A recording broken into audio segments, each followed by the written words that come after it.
Hi everyone, welcome back to my channel for Faith and Motherhood. I'm Mercy and I'm glad to be your host again today. So if you're new in this space, welcome and thanks for choosing to watch this video.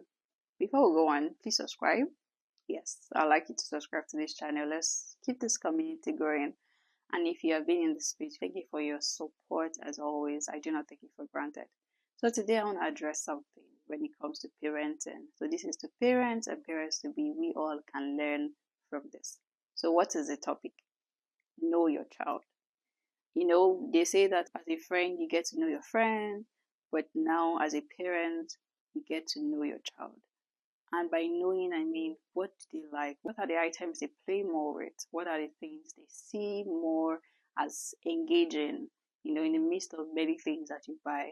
I would say that one of the things that I learned as a young parent or as a first-time parent is that you don't buy so many things for them at the same time. So the few things that you buy for them, because that way you get to be more aware of the things that they like, not that they just play around everything. You don't get to know which one exactly they play more with, like repeatedly. But in the multitude, they get lost in it, so they don't take interest in one thing at some point. So are you paying attention to that kind of thing, or to those things that they play more with? That, at the base level, is one of their interests. Do you see them more inclined to music, or they are dancing, or any sound just triggers them and they're digging it? Like my son, any sound makes him da da da da da dancing. Like he literally dances even more than me. I should cover my face. But yeah, I know that he tends more to music. Yes, before we go on, I want to ask you a question. Do you feel it's too early for you to know your child as early as 3, 4, 5 months?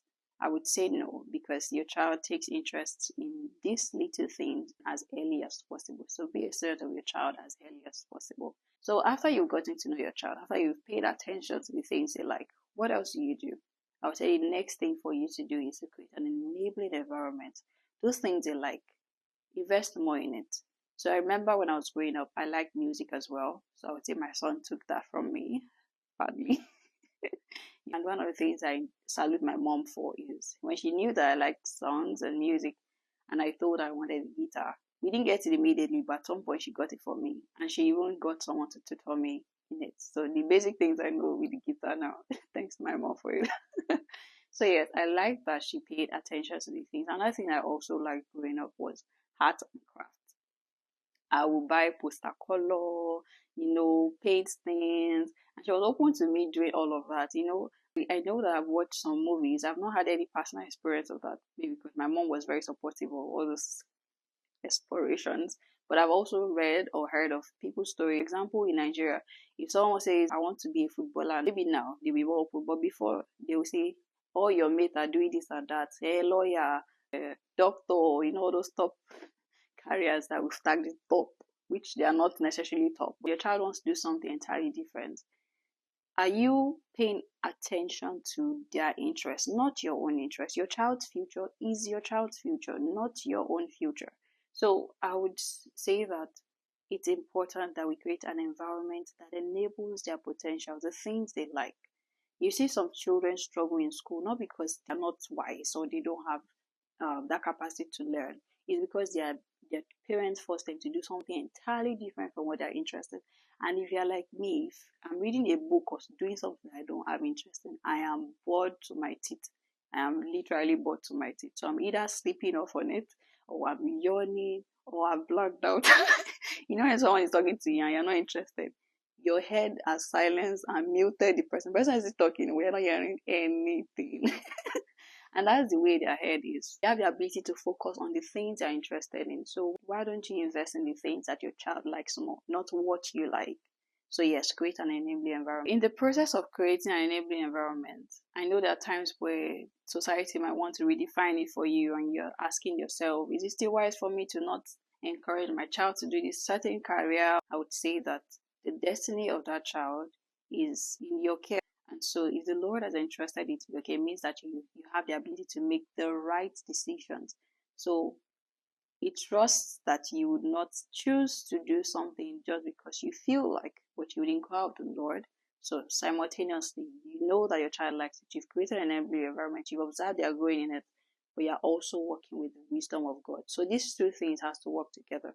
The enabling environment, you being supportive of them, and you are working side by side with God because you are in care, not in charge. You are in care, not in charge. I want to emphasize that. And another thing I want to mention in this Know Your Child discussion is, as much as possible, get your child enrolled in these things. For example, I was talking with my husband recently, and we were just like literally walking in a neighborhood, and you see a playground or a football field or a table tennis. They're just really invested in all these things.